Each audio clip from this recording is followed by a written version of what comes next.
ঢাকার বাহিরে বড় বড় খামারি আছে, তাদের পক্ষে অবশ্যই সম্ভব, শুধু লাখ টাকা না, এর থেকে বেশি সম্ভব যদি সেটা সে প্রফেশনালি করতে পারে।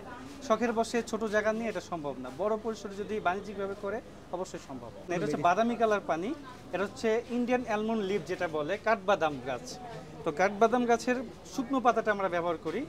এটা করার কারণ হচ্ছে পানিতে আমরা যে পিএইচ লেভেল আছে এটা ঠিক রাখে ফাইটার মাছের জন্য, এই জন্য এটা হালকা বাদামি কালার করে দেওয়া, এতে করে মাছ অ্যাক্টিভ এবং সুস্থ থাকে। এখানে যে মাছগুলো আপনারা দেখছেন লাল, হলুদ এবং ব্লু কালার, এগুলো মূলত হচ্ছে থাইল্যান্ডের মাছ।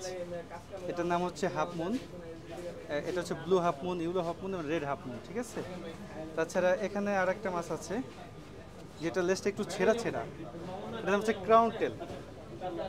এটাও ইম্পোর্টেড, থাইল্যান্ড থেকে আসে মাছগুলো মূলত, ঠিক আছে। তাছাড়া আমি আপনাদেরকে যদি দেখাই, এখানে যে মাছ দুটো দেখতেছেন আপনারা, এদেরকে বলা হয় প্লাকাট। এটা আমাদের হোম ব্রিড, আর এটা একটা এক্সপেন্সিভ মাছ। এটা হচ্ছে হাফমুন অ্যাভাটার, যেটা থাইল্যান্ড থেকে এসেছে, এটা প্রায় 5,000 টাকা দাম, ঠিক আছে। তাছাড়া এখানে ডাম্বয়ার এবং অন্য অন্য যে প্লাকেটগুলো আছে, ব্ল্যাক সামুরাই, এবং এখানে টুকটাক অল্প কিছু আছে।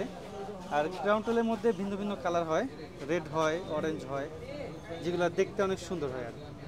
আর ক্রেতাদের মূলত বড় লেজেরগুলোর প্রতি আকর্ষণ বেশি থাকে, বাট এই যেগুলো হচ্ছে প্লাকাট এগুলো এক্সপেন্সিভ বেশি হয়, কারণ ফাইটার মাছের মূল যে জাতটা ওটা প্লাকাট থেকে আসছে, এই জন্য প্লাকাটের ভ্যারাইটিও বেশি হয়, দামটা একটু বেশি। 2018 সালে আমি মূলত মাছ বাণিজ্যিকভাবে শুরু করি। আমি ছোটোবেলা থেকে করে মাছ পালি, তো এই করে আমি মাছের পোনা দেয়, সেটা আবার দেখি যে অনলাইনে সেল হয়। এভাবে আস্তে আস্তে আগ্রহী হতে হতে আমি বিভিন্ন ভ্যারাইটি নিয়ে কাজ করতে শুরু করি, তো আস্তে আস্তে এভাবে আমার ডেভেলপ হয় আর কি। আর্ন তো আসলে ব্যবসার উপরে নির্ভর করে, যারা পার্ট টাইম করে তাদের একরকম, যেমন আমি এখন ফুল টাইম এটার প্রতি সময় দিই।